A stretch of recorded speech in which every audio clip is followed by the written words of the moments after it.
In primetime news tonight, sentenced to life, Constable Chucky Brown to serve 51 years before being eligible for parole. Tension in Bull Bay as ongoing gang war leaves several dead.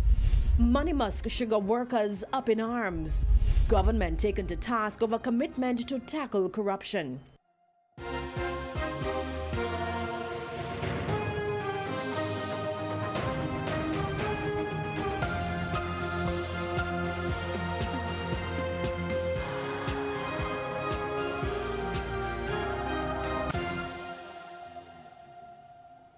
Good evening and welcome to Primetime News on air and online at onespotmedia.com. I'm Archibald Gordon. And I'm Janella Precious. Also this evening we have the Financial Week and Herman Green is here with a preview. Good evening, Janella. Good evening, viewers. Well, the trade imbalance, Jamaica's trade imbalance is again in the spotlight. That, of course, is the difference between what we import and what we export. Well, the Jamaica Manufacturers and Exporters Association, they are blaming the government. I'll have the details in the Financial Week.